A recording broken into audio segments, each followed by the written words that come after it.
Transportation Management Part 2. In Transportation Management Part 1, we looked at essentially mode selection, route selection, some decisions related to that. And those are important decisions, so we spent a considerable time on them. Today we're going to cover related topics about transportation management, and you might feel a little bit of disconnect because we'll jump from one topic to the other and cover maybe 3 or 4 different topics, but all of this is important information a transportation manager needs to know. And so these are like odds and ends we need to cover up to give you a full picture of how to manage transportation. So let's start with transportation management systems, looking at the broad overview of what is transportation management. Obviously, route selection, mode selection are part of that. Transportation management is controlling or buying and controlling transportation services. So if you own the transportation aspect, which is rare, then you just control it. Otherwise, you're going to buy the service and then control various aspects of it to make sure that the goods that you want to move get moved. Some of the activities involved is mode selection, route selection. These were covered in part 1 of transportation management, right? Selecting carriers to do the actual transportation, negotiating rates and contracts with carriers, management of a private fleet, if any, management of in-transit visibility. So can you see where your shipments are right now?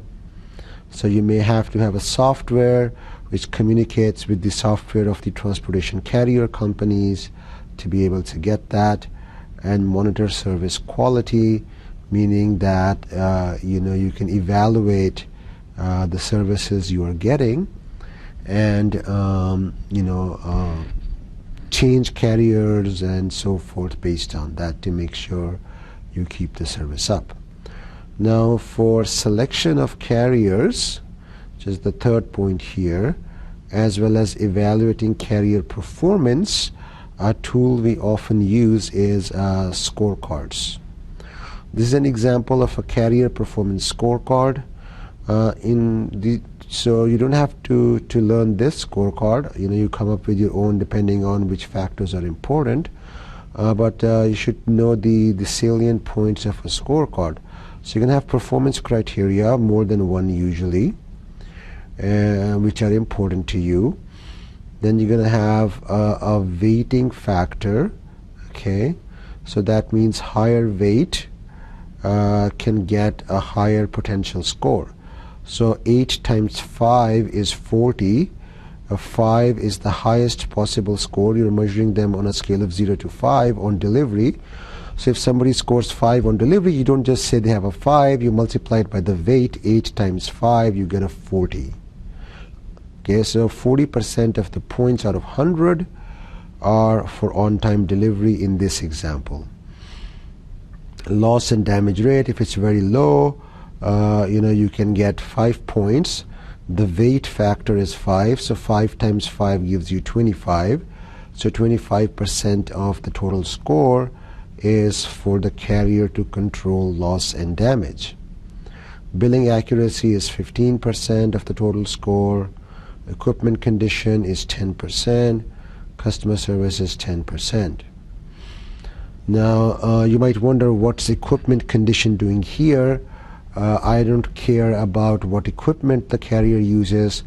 I just care they deliver on time, they don't damage my stuff, they bill accurately, they have good customer service. All of that makes sense. Why would I worry about equipment condition? Well, when you are using a carrier, you're not just going to use them today. You're probably thinking of using them in the near future as well.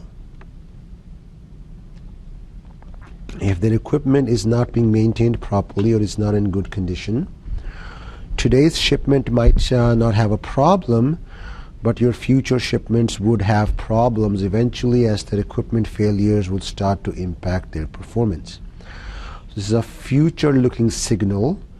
So if they really take care of their equipment, they have clean, relatively new, not obsolete equipment, that means you can trust them to have high reliability going forward.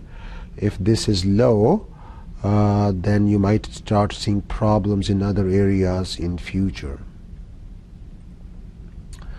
Now, a lot of companies use transportation management system software, or TMS software as it's commonly called, to do all of these, to help them with all of these activities. TMS software will often connect with your ERP system, your enterprise-wide IT system. And so the TMS software can get information about the products from your IT system. So when you create a shipment in your TMS software saying you're shipping this product from here to there, it can pick up volume, weight, other dimensions of your product, for example, from your IT system, and so forth. So what can the TMS do? TMS can help you with routing and scheduling. So it can say, okay, if you want to move product from this location to another location, this looks to be a good route, and you can select carriers, and it can schedule, give you a schedule. This carrier can go from here to here, and this can do this part, and so forth. It can do load planning, which means that there are limits on how much a truck can carry, things like that. If you have smaller shipments and it's too expensive, it can suggest how to aggregate shipments and so forth. It can, through online exchanges, put up your shipment for bid. So it can say, okay, this company wants this shipment to go from A to B, and then other different carriers will give their quotations. Okay, we will take this load for this much money, for this much money. And then in the TMS itself, all the bids will show up. As a user, you can accept a bid, and then once you accept a bid, then that carrier will take care of that load. It provides status tracking, what's going on with your shipments, have they reached, have they not reached, and it can do scheduling and pick up appointments with the carrier. So it can manage a lot of your shipments. If you have a large company with many facilities and you have hundreds of shipments or thousands every single day happening, TMS becomes really essential, because manually doing all these activities is not only cumbersome and time consuming, you don't get time to really plan things properly, where this has a lot of planning tools built in to give you good routes, to get you good quotes. You can select low price quotes and so forth, and do all of your transportation management through this TMS software. So for this purpose of this course, you just need to be familiar with what is a TMS software, what are the things it helps you with, and then beyond that, every TMS, they have their own training program where you can learn how to use that particular TMS. Okay, now let's talk about transportation rates. We need to understand what drives transportation rates, because when we negotiate with different carriers, if we understand what's behind the pricing, we can perhaps negotiate better. So I'm going to skip some of the history here.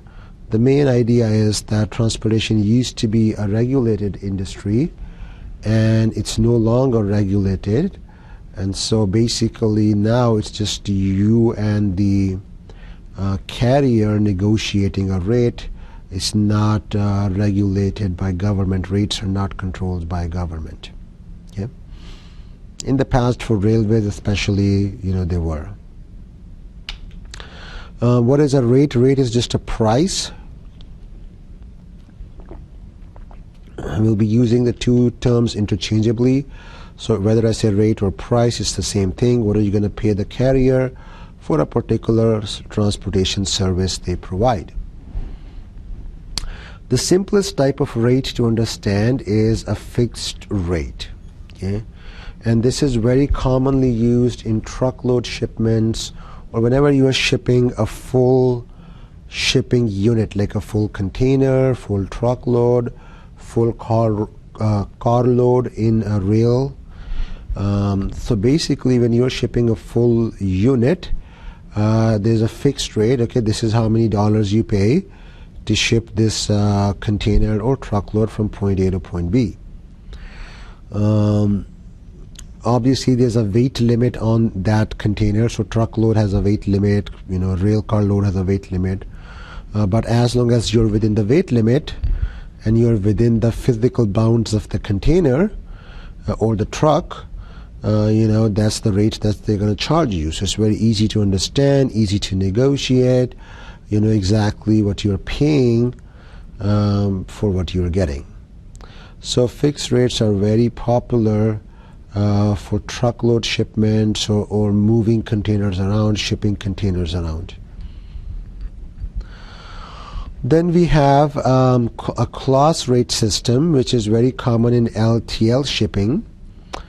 Okay, and we're going to talk in detail about what the class rate system is, but basically it says, if you're shipping this type of item or this density of a product with this much density between any two specific points, this is going to be the rate. So the class means that it's a category of items. If the item you're shipping belongs to that category or class, then you get charged the rate for that class. So you're not going to pay the same rate to ship gold bars versus shipping bricks or cement. Okay, because shipping gold bars has a high value, and so the insurance cost is going to be much higher for the carrier than if you're just shipping cement or sand or bricks or something. And so the rate is going to differ. So that's what the class rate system is about. Okay. Now, depending on what you are shipping, even for truckload shipments, sometimes not every single item has the same fixed rate. But for a large number of items, or for many items, you can get, often you work on fixed rate type of basis. Okay, so the class rate system is going to give us a rate for different classes. Often companies are shipping more than one product, and what if your product belongs to two different classes? Okay, so let's say you want to ship 100 pounds of class 50 product, 600 pounds of class 100 product, and 1300 pounds of class 300 product. So it's going to be a mixed shipment. So which class is rate is going to get applied to this shipment? Well, you would say the lower classes are cheaper. So you would say, well, because I have a lot of class 50 and class 100 product, charge me class 100 or class 50 rate, not class 300 rate. The carrier is going to say, well, you have some class 300 product too, actually most of it by weight, so I want to charge you class 300 rate for the whole shipment. And so you have to negotiate. The other issue becomes if you're the products you're shipping keep changing day in, day out, week to week. So some shipments are like this, other shipments are other classes or other mixtures of different classes. It becomes very costly to renegotiate rates for each new shipment.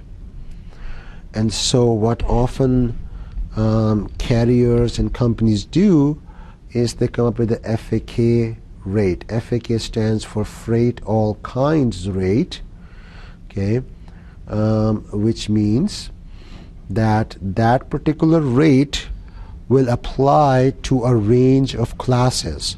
So you might say to the carrier company, okay, any shipment which has product from class 50 all the way to class 300, all of these classes, I can mix and match my shipments between these classes in this range, and you charge me this particular rate. So you negotiate a FAK rate, and then as long as your shipment is using only product which belongs to classes that are part of FAK rate, then you pay that rate and you don't have to renegotiate for each shipment. Okay.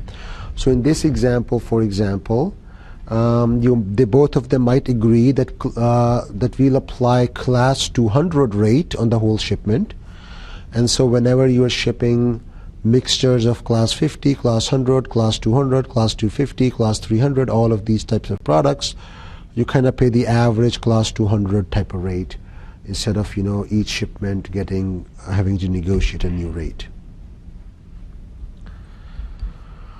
Then sometimes you have commodity rates. Okay, commodity rates are usually less than the class rate, and carriers provide them to get more shipments of certain commodities. So here you have an example of rubber. So if you want to ship rubber from any of these places as a starting point to Warren, Michigan, okay, so if you ship from here to Warren, Michigan, you pay 7.26 cents per 100 pounds. Okay, 100 pounds is also called cent weight, CWT. You'll often hear this term used. So CWT is cent weight, which is 100 pounds. Okay. Okay. So why do we have commodity rates?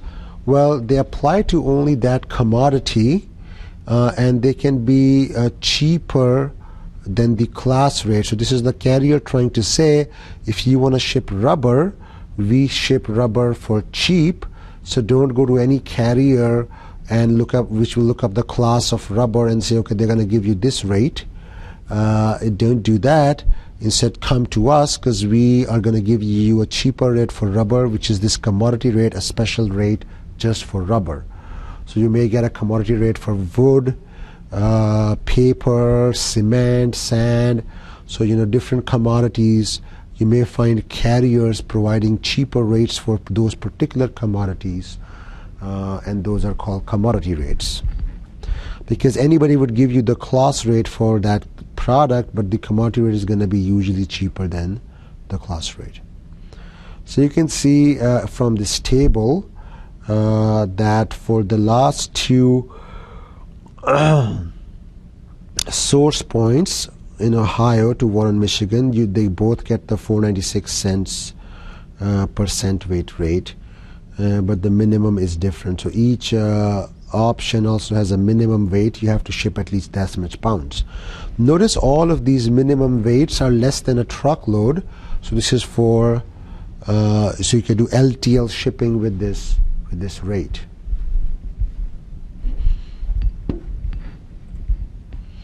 Okay, so let's look at the class rate system. Why do we have this class rate system, these classes and all of that?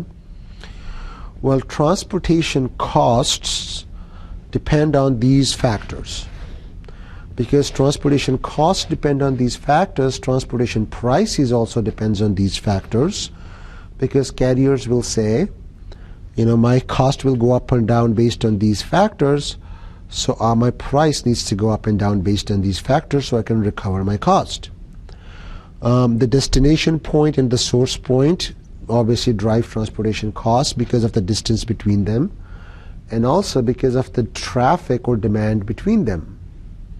So if there's two cities where there's a lot of goods that need to go from one to the other city, then a lot of the capacity for that route is going to be booked up very quickly, and so the transportation prices will rise for that pair of two cities, but but the transportation prices may not be very high for other cities. So that is why which source and which destination you are shipping from and to matter in terms of distance, but even beyond distance. You could have, you know, two pairs of cities. These two cities are 100 miles apart. These two are 100 miles apart. Transportation rate here could be much higher than here, even though the distance is, you know, 100 miles only for in both cases, because of supply and demand of transportation capacity. Minimum quantity being moved and what you are actually moving. Things like density of what you're moving, special handling requirement, value of goods, and so forth. Now, if you think about, you know, these four factors, there are trillions of different combinations, even for just one country like USA, because there are thousands of destination points, tens of thousands of destination points, tens of thousands or millions if you think about homes and home addresses, hundreds of millions of these points, right? And then you factor in, okay, different minimum quantities and different commodities, you get trillions of combinations. It's very difficult to pick every single combination and come up with a different price for that. So we do some simplification. The simplification process, first we do geographic grouping. So we consolidate many points into one geographic unit. So we might say all shipments originating from these three zip codes will get the same rate, because these three zip codes are, you know, it's a very similar area, they're together. So anything originating from anywhere in these three zip codes will get the same rate. So you may divide USA into these blocks, where each block is made up of 3 or 4 or 5 zip codes. And now you have these blocks, and then you say, okay, you know, I'm going to give transportation rates from one of these blocks to another of these blocks. That reduces the number of possible routes you have to give rates for. And then you club together product with similar characteristics into different classes and say, okay, any product which belongs to this class going from block A to block C will have this rate. So then you have to give much fewer number of rates. Okay. The rates in this sorts of a class-based system are often cents per cent weight. So 200 cents per cent weight. What is cent weight? CWT is just 100 pounds. For product classes, these are determined by National Motor Freight Traffic Association, because otherwise the shipper and the carrier would never agree. The shipper would say this product has to be in a lower class, cheaper rate. Carrier would say no, it should be a higher class, expensive rate. So NMFTA comes in as like a third party and says, okay, these products are in this class, these products are in this class. And the most important factor which determines which class a product belongs to is the density. Okay. Okay, so what determines which class a product belongs to? These are 1, 2, 3, 4 reasons, and you should know these 4. It's really important from an exam perspective, also from real life. If you're a logistics manager, you need to know, you know, what factors are going to make your product a higher class versus lower class. The first and most important one is product density. Okay, higher density means lower carrier cost per cent weight. Why? Because if you take 100 pounds of a very dense product, it might just occupy a little bit of space only. So the carrier has the other, you know, can put in other products in the empty space in their truck or something like that. If you have a product with very low density, 100 pounds is going to mean a huge amount of space. And so you're going to fill up their truck very quickly with very small amount of weight. And rates are per weight because they are cents or dollars per cent weight. So because rates are specified as you know, by weight dimensions, they don't to enable them to capture the space or the volume dimension. That's why the class rate system does that, by giving products with low density higher classes, so they get higher rates, and product with high density gets lower classes and lower rates because they use up less space in the truck or whatever the transportation technology we're using. Storeability is the second factor. Storeability is things like, can you stack on top of the product or not? If a product is fragile and you can't stack on top of it, then that is more costly to carry, because wherever you put it, you can't put anything on top of it. Can you transport it with other types of loads? Can you put other loads on top? Things like that are storeability. Ease of handling. Can you use equipment to load it easily, right? How does the loading, unloading of that product? And then liability from theft, damage, breakability, spoilage. So this is things like product value. Is it easily broken or not? Is it going to damage other freight? Things like that. So that's the fourth factor. These factors will determine what's your product class.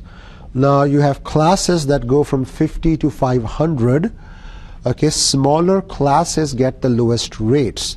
So class 50 will have the lowest % weight rate for a given source and destination.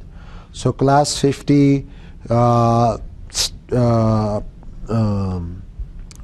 cargo from Michigan to Ohio will have less rate than class 200 cargo from Michigan to Ohio. All right, but obviously class 50, going from Michigan to somewhere really far, you can't compare that with class 200 going from Michigan to Ohio. You have to compare for the same source and destination pair. So class 50 is heavy manufactured items that fit nicely in pallets or blocks, and class 500 are usually low density or very high liability, like golds, antiques, ping pong balls. Okay. So let me give you an example of these classes. So you can see here we have these classes, and I have examples of them, and then here we have density. So see that class 50 is over 50 pounds per cubic foot. Okay, so 1 cubic foot weighs like 50 pounds, so that's like heavy stuff like bricks, cement, maybe wood, right? And then the most expensive class has low density. Okay. Now density is one of the factors, so you might find some example here where you might say, well, that's less or more dense. Why is it in this class? Because the density doesn't match it. Well, so maybe the other factors push that item to this class. So think about bags of gold dust or gold. That is going to have much higher density than ping pong balls, maybe higher density than 1 pound per cubic foot. So why is it next to ping pong balls? Shouldn't it be up there somewhere amongst higher density product? Well, the liability to damage and theft and so forth moved this down here, because you have to be really careful transporting gold, and so it's more costly. So it moved down next to very low density product like ping pong balls.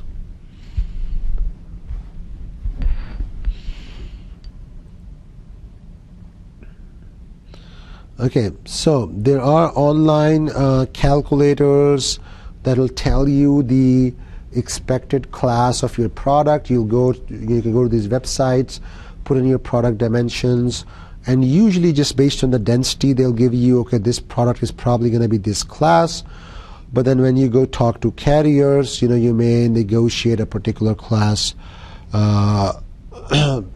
for that product. Now you can also go to websites like worldfreightrates.com to check, get an estimate of different freight rates. What you'll notice, I just want you to do this exercise, just pick a product and figure out what does it cost you to ship a truckload or a container, in different distances. Play around with that to get a sense of what transportation costs are in real life. Now, this is not, I didn't do this, very recently, but at least some time ago, I noticed that if I was to ship electronics from, Syracuse, New York to Los Angeles, California, with a value of about $500,000 for a 40-foot container, so it's expensive stuff. Because it's expensive, it's going to cost me a lot of money, and it's also a long distance by truck. Truck is an expensive way of transportation. It'll cost me $2,900. The same container, if I was moving it from China to Los Angeles, would cost me a little bit more. So notice the huge difference in distance. This must be a few hundred miles. This must be thousands of miles. But even though the distance is more than 10 times greater, or at least 10 times greater, the cost is very similar. Why? This is ocean transportation, very efficient, very cheap. This is truck on land transportation, not that cheap. And so you can see that because of the efficiency of ocean freight, a lot of global trade has become possible, where a lot of industries or factories have become what we call footloose, where you could locate your factory anywhere in the world and ship product around, because if you're shipping over the ocean, it's very cost effective. So you don't have to produce something right where it's going to be consumed anymore. This is old numbers, so don't focus on the numbers themselves, but the point being made by this picture. These are rates for full container loads. Okay, they include port charges and so forth, fuel surcharges. So you have these lines representing transportation routes, and each line has a box on it with two numbers. The number with in the yellow box and the number in the gray box. The number in the yellow box is for eastbound, and the number in the gray box is westbound. Okay, yellow is east or north, and gray is west or south. So notice, if you ship something from New York to Rotterdam, you pay $18.10 for that container. But if you ship something for Rotterdam to New York, you pay $25.20. So it's $700 cheaper to ship from US to Europe than Europe to US. This is just to show you that what is the source and what is the destination really matters in transportation rates. It's not just the distance, because whether you go this way or you go this way, the distance is the same. So why am I paying $700 more one way and not paying that $700 extra the other way? All to do with supply and demand. If there's a lot of stuff flowing this way, then all the transportation capacity available has high demand. That's gonna up the prices. But so if a lot of stuff is flowing this way, the capacity is gonna get more expensive, and you're gonna be paying $25.20. But all of those ships going this way, now a lot of them are going back empty. So they're giving you a very competitive price on the way back, trying to encourage shipment because otherwise they'll be going back empty. So you can see this in many places. So you can see here, coming in from China to LA, $26.20. Going the other way, LA to China, only $1,400. Okay. Same thing, look here. China to Melbourne, Australia, okay, going up Australia to China, $15.70, very cheap. coming down China to Australia, $36.90, very expensive. Why? Because there's a lot of demand to move stuff this way, and so the transportation capacity gets booked up fast, it drives up the rates, they can charge high prices. But here, supply and demand, supply is more, demand is less, the rates fall, right? So whenever demand is more than supply, it raises the rates. Whenever demand is less, supply is more, it lowers the rates. So just remember, transportation rates depend on distance for sure, right? But not just distance, also supply and demand that matters. So depending on which direction you are going between any 2 points, the rates could differ, and then they could also differ for different products or different classes of products. Okay, let's look at domestic US shipping terms, because if you are buying transportation services in the US, you will encounter these terms. Now, these terms used to be used in international shipping as well, but they have been replaced with Incoterms 2010. Okay, and we're going to cover Incoterms 2010 as well in a little while. So international trade, we use Incoterms 2010, which by the way also have the FOB term in it too. We'll get to that. But a lot of the domestic shipping within the US, shipping stuff, still uses the old terms. So it's useful to know the old terms, and they map nicely onto the new terms. So let's do the old terms first, which are used domestically in the US, and then we'll use the international standard Incoterms 2010. Okay, so for domestic US shipments, the old terms have this format. It's FOB. FOB means freight on board. Okay. Or free on board, sorry, it means free on board. And it related to seller's duty to place goods on a shipping vessel without charge to the buyer.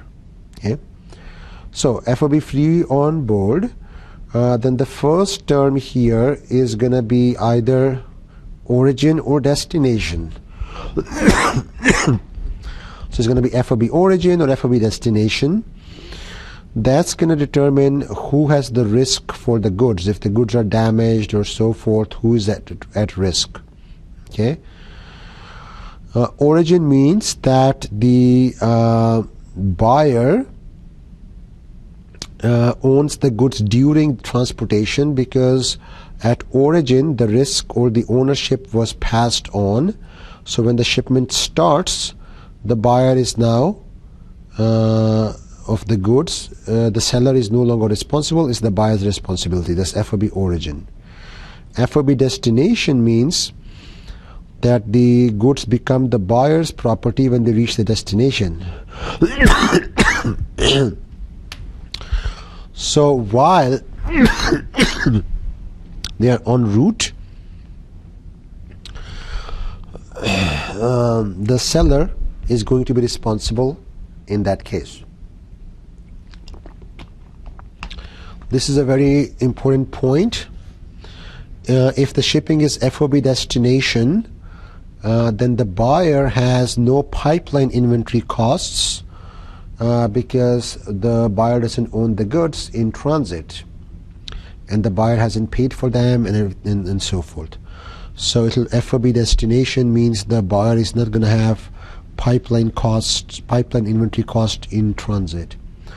This is important to know, because let's say you get a question on an exam where you have to calculate those inventory costs, and the question says the shipment is done using FOB destination, then you know that the pipeline inventory cost will be zero for the buyer, because the seller or the supplier owns the inventory, and the supplier will incur the pipeline inventory cost. Yeah, so in addition to FOB origin or destination, there's another word at the end, which is about who pays. So this could be prepaid, collect or prepaid and charged back, or collect and allowed. but this is more rare, so I don't really cover this in. You can learn what this is. They're kind of straightforward. So prepaid means the supplier pays the freight, so the buyer doesn't have to pay. Collect means the shipping company will collect the payment from the buyer, the receiver of the goods. Prepaid and charged back means the shipper pays the freight, but then the shipper will charge the buyer. So what the supplier does is the supplier pays for transportation, but the supplier then takes the money that they paid the transportation, that amount, and they add that amount to the invoice. So then the buyer ends up paying for transportation back to the supplier. So the supplier pays the transportation company and the buyer pays the supplier. Okay. Collect and allowed is the opposite of that, where the buyer is going to pay the shipping, the carrier company, the transportation carrier, and then the buyer is going to subtract the amount they pay the carrier company from their payment to the supplier, so the supplier bears the ultimate cost. Okay, so this table summarizes that. Okay, FOB origin, freight collect, who owns the goods in transit, who handles freight claims, who selects and pays the carrier, all of this. So this table is really important from the exam perspective, because I can make a lot of questions. For example, I can say FOB origin, freight, prepaid shipment, who selects and pays the carrier, and then you have to know that's going to be the seller. Okay, so a lot of questions about these FOB terms can be answered straight from this table, which summarizes the previous two slides. Okay, let's do this example. So the seller owns the good in transit, because the tick is here. The seller pays the carrier company. Okay, so because the seller owns the good in transit, it cannot be FOB origin, it has to be FOB destination, one of these two. Okay, and because the transportation carrier, the truck in red, is paid by the seller, is going to be freight prepaid. Okay, so here notice that the buyer owns the goods on transit, so it's going to be FOB origin, and the buyer pays the carrier company, so it's going to be FOB origin and freight collect. Okay, now here notice that the seller or the supplier pays the transportation company, but then they charge the buyer, and the buyer has to pay the supplier back. So that's going to be freight prepaid and charged back. Okay, and because the buyer owns the goods in transit, is FOB origin. So that's going to be C. Okay, so these are the three examples we just did. This is another example. These are example questions you might see on the exams. Okay, so I'm just giving you some example question practice right now in the lecture itself. Okay, let's quickly cover documentation, and then we have just a couple more topics to do. In terms of documentation, really we're only just going to cover one document, BOL, Bill of Lading. Now, if you've ever been anywhere close to transportation, logistics, these sorts of things, you've worked with these Bill of Lading documents. Lading, this is not a typo, it is lading, Bill of Lading. Lading just means loading, okay? But it is called lading, something to do with Old English. Okay, so it is a document often called BL or BOL that is signed by the carrier, and the original is given to the shipper of the goods. Okay, and this is proof that the shipper has done their part and shipped the goods, and now the goods are with the carrier. So that's the proof that the shipper has shipped the goods. What are the functions of BOL, bill of lading? It's the evidence of contract between shipper and carrier. So legal proof that carrier has received freight. This is important for the supplier to get paid, depending on which terms of trade we are using, because under some terms of trade the seller gets paid as soon as they ship the goods, or even if the sales contract says the supplier will get paid after 30 days. When does that clock start for 30 days? It starts when the seller has done their part and given the goods to the carrier.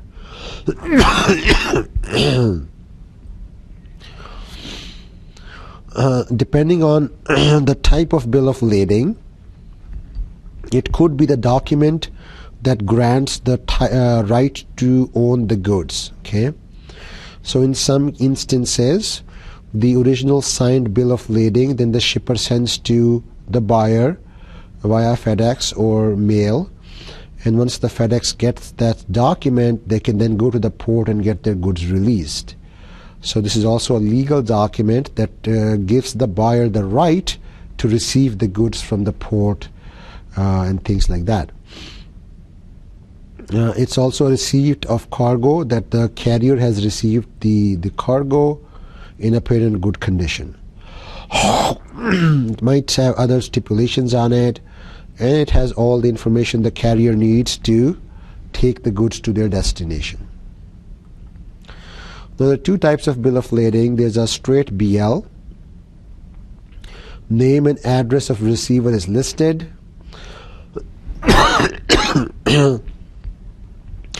And for straight BL, the carrier is under legal obligation to deliver goods only to the specified receiver. So the bill of lading will say the receiver of these goods is company XYZ, facility this, and then the carrier can only take the goods there. Then there's the order BL, which allows delivery to be made to whoever possesses the endorsed signed bill of lading. Okay, and this is commonly used in import-export with the letter of credit, and we'll see in a few minutes why, because we're going to talk about letter of credit in a few minutes. The order bill of lading is again of two types. This is very rare now, to order blank or to order of bearer. This used to happen in the past. In the past, what would happen is, let's say you load up a whole rail car, a whole rail car's worth of coal onto a train, and you don't have a customer for this coal yet, but you know that if you took this coal to a big city like New York or something, you'll find a customer easily. You'll sell that coal. You make a to order bill of lading, okay, for this shipment from the rail company. So the rail company gives you this bill of lading, and you say make it a to order blank or to order of bearer bill of lading. Then you go faster than that rail on your horse or whatever to New York, and you go to an exchange or a marketplace in New York, and you say, who wants coal? 10 rail cars worth of coal. Here's the bill of lading. Who wants this coal? And then people want to buy this coal from you. They negotiate a price with you. They pay you the price, and you give them the bill of lading, and they take the bill of lading from you. And then these people who bought your coal can now go to the railway station, and because it's an order bill of lading to order of bearer, once they show the bill of lading to the railway company will give those 10 carloads of coal that they picked up from the coal mine to whoever gives them this bill of lading. Okay, so this was very useful back in the day because then you could start the shipment without having a customer, and then the sale would happen later on, and then once the sale happens, the customer takes that to order BL to the port, a shipping port or a railway station, and picks up their goods. Okay, now it's not very common. but you do see to order XYZ Bank, where the bank endorses the bill of lading and gives it to the receiver, and then the receiver can take the receiver who's the who's going to receive the shipment and who actually wants the product is going to take this bill of lading and pick up the goods. So why do we have this bank in the middle? That has to do with letter of credit, and we're going to talk about that very shortly.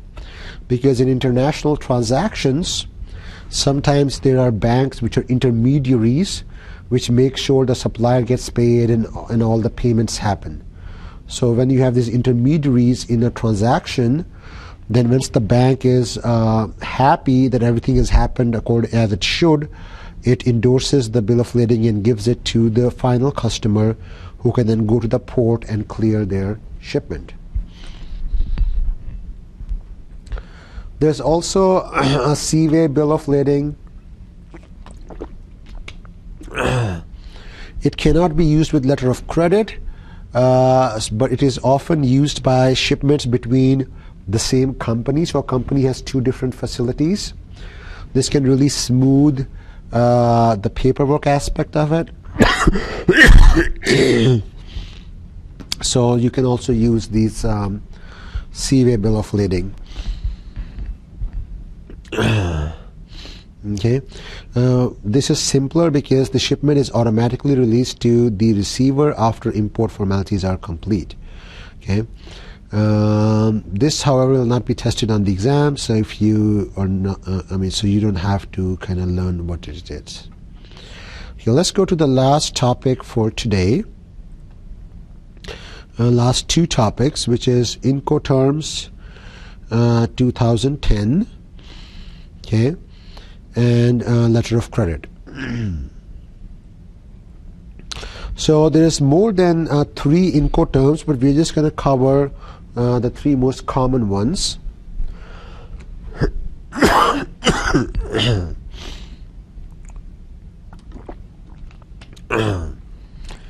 The first one is called EXW, XWorks. Seller is only responsible to make goods available at the edge of the loading dock of their facility. Buyer is responsible for loading goods onto a truck and all the transportation thereon. So basically the seller does almost nothing. They just produce the goods, and then the buyer has to arrange for loading, transportation, and everything. Often, even with XWorks, the seller will agree to take care of the loading, because the buyer may not have labor near the seller's facility. So the seller will often say, okay, I will include the loading in my price for the item. So this is the price XWorks, but I will do the loading for you, and then the buyer pays the transportation company to go pick up the goods. Cost and freight is the opposite of XWorks, where the seller is responsible for all the costs necessary to bring the cargo to some agreed upon destination, which is usually a port in the buyer's country. So CNF, it might say CNF Los Angeles port, CNF Miami, CNF New York port. That means the seller is paying for everything till that port in the buyer's country. The buyer will then just pay for the unload charges, custom clearance fees, and so forth. Okay, so this was everything. Seller does almost nothing. The second one is seller does almost everything, and then the last one is in between in a way. It's called FOB, but it's different from the previous FOB. On the previous FOB, you had FOB origin, FOB destination. Here there's none of that. It's going to be FOB and then the name of a port. FOB Shanghai port, FOB Yantian port, FOB Tokyo port, FOB Singapore port, FOB LA port, things like that. Okay? Seller is responsible for all expenses as the cargo is transported to the port named and then loaded onto the vessel ship, because free on board means loading the ship is part of seller's responsibility. Any expenses beyond that point are responsibility of the buyer. Okay? So often this is a port in the seller's country. So if the seller is in China, they will often give you FOB to a port in China, and then you pay for the transportation from that port to your country. If the seller is in Brazil, they might use a port in Brazil. So often the port specified is a major port in the seller's country. So the seller is responsible for all operations within their country. They take it to the edge of their country, to the port, load up the ship, and then they say it's up to the buyer. Okay? These terms are really important because the price the seller will give you for a good will vary based on what what part of transportation they are responsible for. If a seller is going to do CNF, they'll probably charge you a higher price for the goods because they also have to pay for most of the transportation. If the seller is going to do X works, they might charge you a lower price for the product because you have to do all the transportation work. So when you're comparing different suppliers, you have to look at, okay, what's the price plus is the price X works price, and then how much is the transportation going to cost me to really compare two different suppliers. Okay, so the last last topic for today is letter of credit. Okay, so what's the problem that it solves? You know, the buyer and the seller in international trade both have a risk. The buyer's risk is if I pay the supplier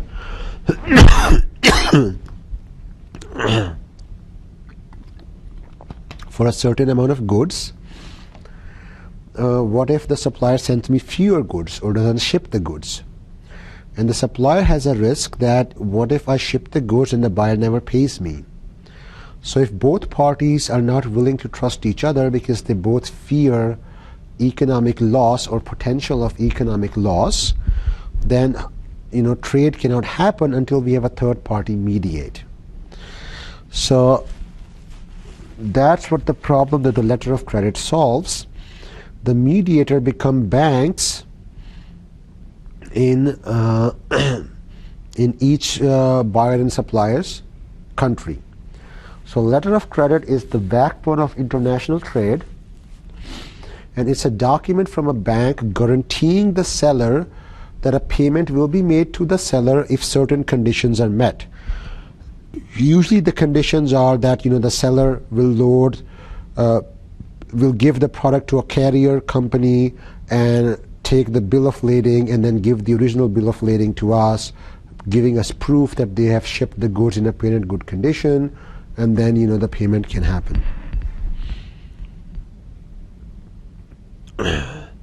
So the letter of credit is, international suppliers love letter of credit because with letter of credit they are ensured timely payment. Okay, they know that if the letter of credit says payment after 30 days of bill of lading, then once they give the bill of lading to the bank will pay them after 30 days. Whether the buyer goes bankrupt or whatever happens to the buyer, they don't care. The bank will pay the supplier after 30 days. Okay, so how does all this work?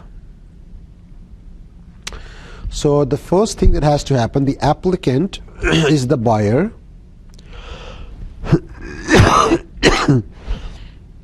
Okay, and then the beneficiary of the letter of credit is the supplier. So between the buyer and the supplier, the first step is the sales contract. So they have to negotiate the price for a product, and then once they agree, they have a contract specifying, okay, this many units of this product, the seller is going to sell to the buyer at this price. Okay. Once that happens, once they have negotiated that sales contract, then the buyer goes to a bank in their home country, a bank they trust. Okay, maybe if this is the USA, so they go to Bank of America with a letter of credit application. Okay, asking the bank that we want to buy these goods from this international supplier, so we need a letter of credit.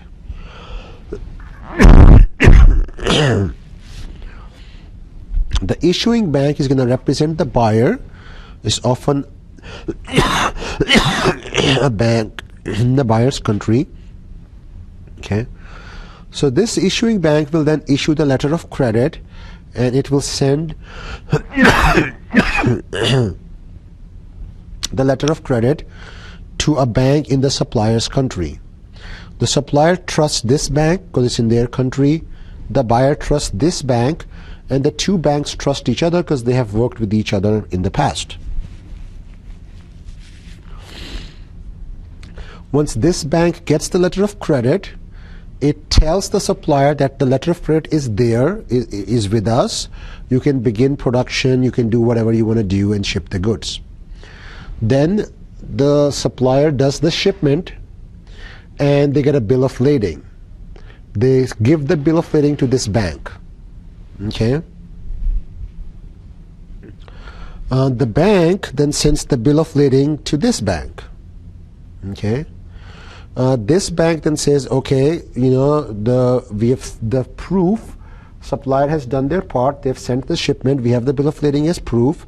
So they say, okay, you can release the payment, and then the letter of credit is used by this bank to release the payment to the supplier. Okay. When then this bank takes the letter of credit and it endorses it, gives it to the buyer. The buyer takes the letter of credit to the port and gets the goods. Okay. Now obviously the payment might happen after 30 days, 60 days, 90 days, whatever the terms are. But once the supplier gives the bill of lading, the clock starts. So the supplier will automatically get paid after 30 days, 60 days, or 90 days as the term may be. Okay. And so this way, the supplier, and now this bank is obviously going to charge this buyer for the money. The bank doesn't pay from their own pocket, and the letter of credit has a fee to create it. If the bank pays first and then the buyer pays the bank, then there's interest involved because you're financing that transaction and all of those other details. But essentially, from our purposes, the bill of lading plus letter of credit are involved in a lot of international transactions, and if you're working with the transportation management aspect of the international transaction, you'll often be dealing with these two documents, and so you should know what they are. Okay. So if you want more details on exactly how it works, you can go to this link, which I think is a nice summary of how this whole process works. And that is it for transportation management part 2.